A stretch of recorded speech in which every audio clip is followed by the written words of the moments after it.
Olá, queridos, tudo bem com vocês? Quero cumprimentar a todos e a todas e dizer que hoje a nossa resenha é muito especial. Mas antes, eu quero mostrar minha camiseta nova que vocês estão vendo aí. Essa camiseta eu ganhei do meu irmão. Muito obrigado, irmão. O livro que eu separei para conversarmos hoje é um livro que eu solicitei para o pessoal lá da pedagogia, né? Que se chama Meu Pé de Laranja Lima, de José Mauro de Vasconcelos. Bem, vocês podem perceber que essa é uma edição comemorativa, né? Além de capa dura, essas cores moderninhas, você está vendo aí, né? É da editora Melhoramentos. Ele tem assim uma encadernação super bonitinha. A separação dos capítulos também é bem legal. Olha só, tem uma separação bem diferente, bem alegre, bem bonita, né? E ao final dessa publicação, você vai ter aqui algumas informações sobre a obra mesmo, o autor e sua obra. Ele foi lançado aqui no Brasil em 1960, é publicado em mais de 20 países, foi traduzido em mais de 15 idiomas, recebeu mais de 150 edições e vendeu mais de 2 milhões de cópias. Então estamos falando de um best-seller brasileiro. Certamente muitas pessoas vão se identificar muito com esse livro, algumas por terem vivido as situações que são retratadas aqui, outras por terem escutado, por terem ouvido falar de seus pais, de seus tios, das pessoas que viveram no passado, mas que tiveram esse tipo de criação, esse tipo de infância que o livro vai retratar.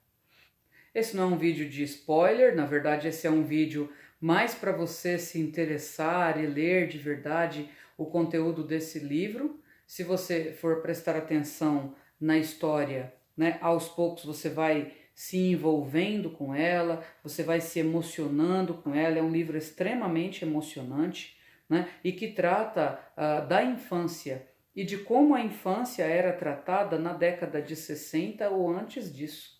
Esse livro é um livro autobiográfico, conta realmente trechos da infância do José Mauro de Vasconcelos, né? E ele se passa no Rio de Janeiro, mais especificamente em Bangu. Conta a história de um garotinho chamado Zezé, que ele é muito traquina mesmo, é muito travesso. Algumas vezes ele vai aprontar por inocência, outras vezes ele apronta por maldade mesmo, né? E vai seguindo, relatando a infância desse menino, a sua relação com seus familiares, a pobreza, vai relatando também a sua relação com os seus irmãos e, é claro, né, por que não falar sobre o motivo do título do livro?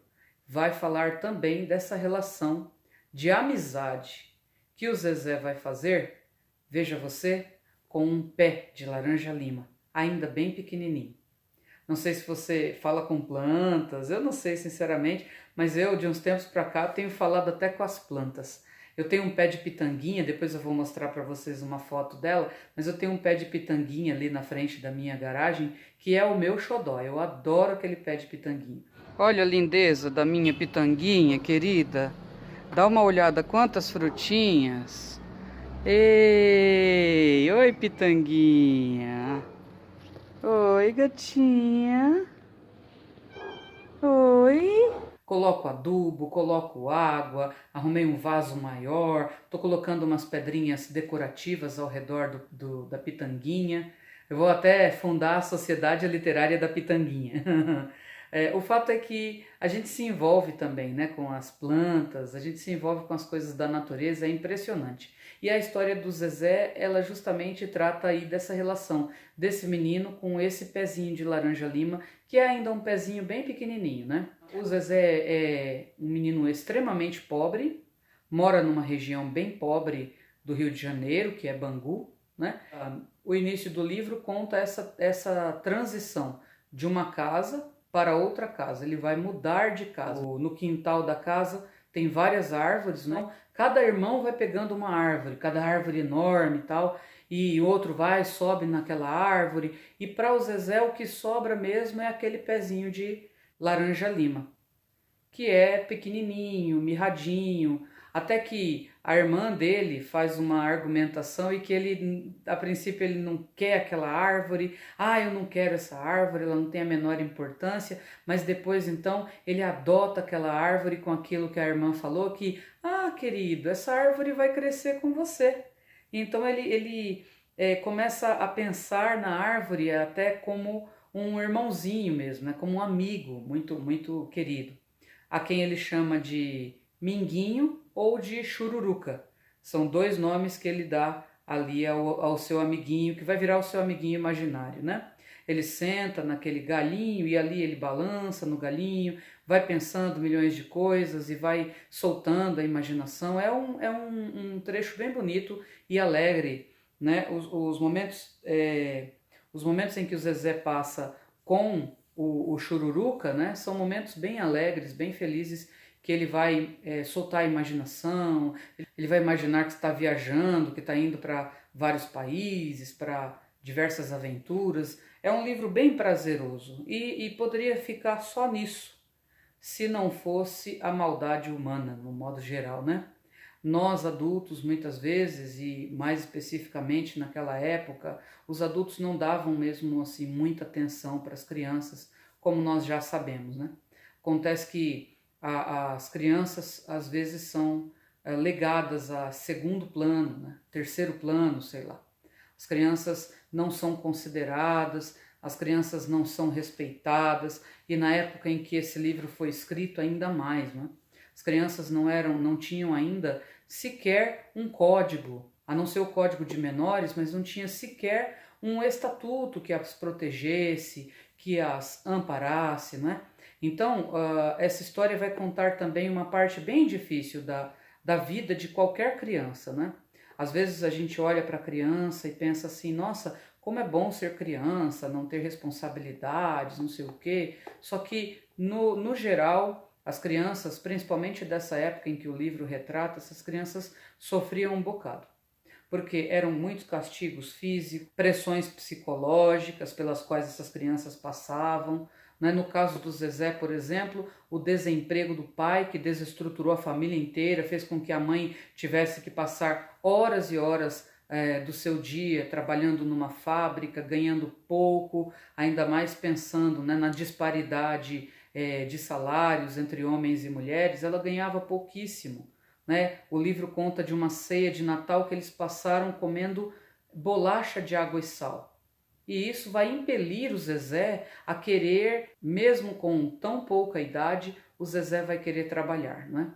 Uma das motivações do Zezé é justamente o fato de que naquele Natal específico em que eles comeram apenas bolacha de água e sal, o pai deles estava, né, não era só ele que estava à mesa, né?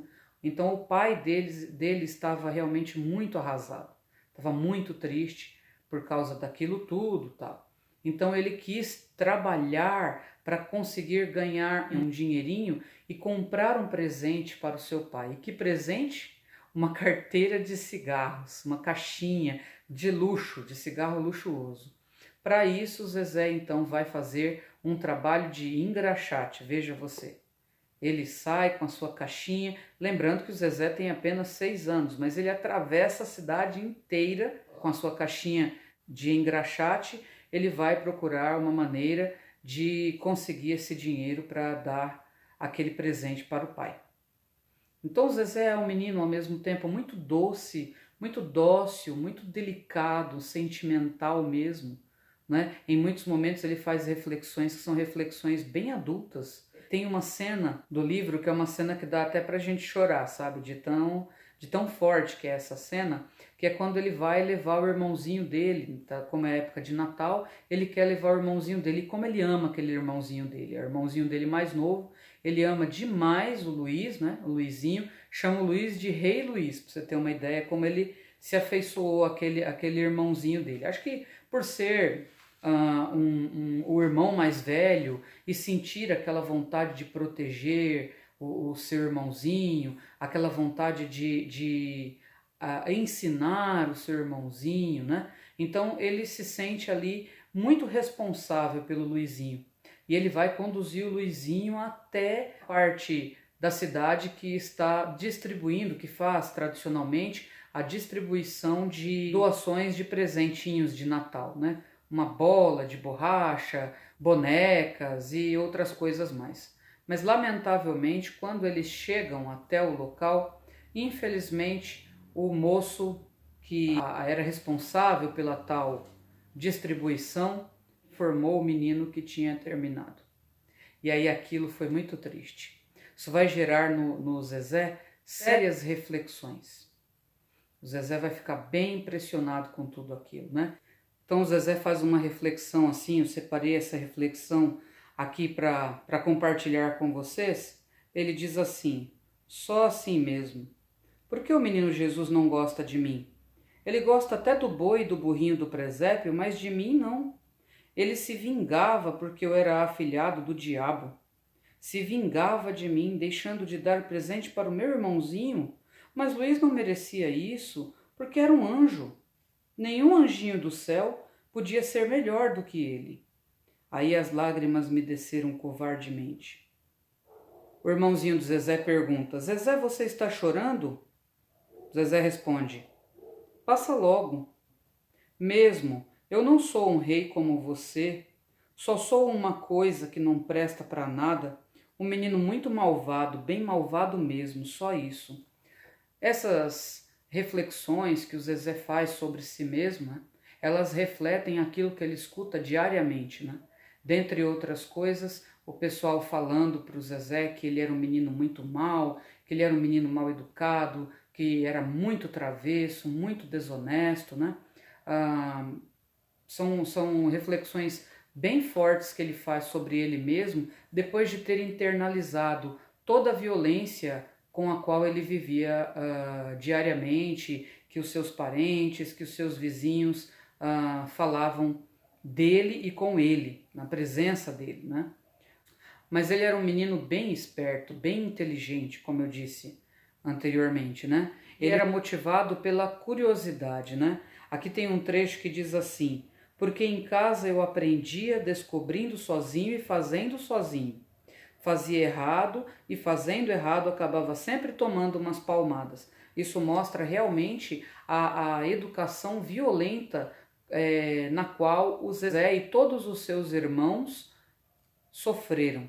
Uma coisa marcante no livro também é a relação do Zezé com a educação, né? Zezé se alfabetizou sozinho, de tanto que ele pedia e perguntava e era curioso com um tio dele, de quem ele gostava bastante, ouvia várias histórias, até queria ser igual ao tio, ter uma gravata de poeta, né? Que eram aquelas gravatinhas que ficavam penduradinhas, tal, né? E o Zezé era um menino muito afetuoso. Na escola, inclusive, ele era bem afetuoso com a professora dele. Ele percebia que as outras professoras, todas elas tinham presente, mas a professora dele não tinha presente nenhum. Então ele roubava flores de outros jardins para colocar ali no vaso da professora. A professora ficava muito feliz com ele, mas aí logo percebeu que aquelas flores eram roubadas. Ela chamou a atenção dele de uma maneira super carinhosa, maneira inclusive que ele não estava nem assim acostumado, né? Mas ele amou muito aquela professora dele. No final, a professora dele também o ama demais, até dá dinheiro para ele comprar sonho, e ele acaba dividindo o pouco dinheiro que ele tinha e o sonho que ele tinha lá, aquele doce, né, o sonho, acabava dividindo até com a menina que tinha menos que ele. A vida do Zezé não é muito fácil, né? Então, além de trabalhar fora, além dos castigos corporais aos quais ele sofria, além da tremenda situação de dificuldade financeira pela qual os seus pais passavam, e ele, claro, né, como sendo parte daquela família, também sofria com isso. Além de tudo isso, o Zezé ele encontrava o aconchego, talvez, da imaginação, da criatividade e até das peraltices, né? Ele encontrava tudo isso no Pé de Laranja Lima e posteriormente também numa relação que ele vai travar, uma relação de amor e ódio. Na verdade começa com ódio e depois se torna um amor, uma coisa bem bonita, né? com o Manuel Valadares, né? Manuel Valadares era um homem de muitas posses, que andava com um carrão chique, e todo mundo queria fazer morcego, né? Pegar carona no carro, ficar na parte de trás do carro segurando e tal. E uma vez o próprio Zezé foi lá para pegar o morcego, como ele chama aqui no livro, né? E aí nisso dele estar segurando ali, o Manuel, que é o português, né? A quem eles vão chamar também de Portuga, né? Então o Manuel para o carro, dá-lhe uma surra danada. E aí depois de algum tempo é que ele vai... Primeiro ele vai ficar com muita raiva. Raiva porque o Manuel Valadares chamou a atenção dele em público, todo mundo olhou, foi um escândalo. E também porque mexeu com o ego dele, né? Mas depois ele vai ser totalmente conquistado, fisgado por essa amizade com o Portuga, e o Portuga vai ser aquela pessoa que vai acolhê-lo, que quer muito bem a ele, que o ama de verdade, tal, e ele vai sentir um grande amor pelo Portuga, um amor de filho mesmo, né? Vai ser um excelente refúgio a relação que ele tem com o Portuga, né? Bem, eu não vou dar mais spoilers. Quero agradecer a todos vocês que assistiram a esse vídeo e pedir que você se inscreva, que dê joinha, essa coisa toda que todo mundo pede, tá bom? Aquele abraço para você e tchau!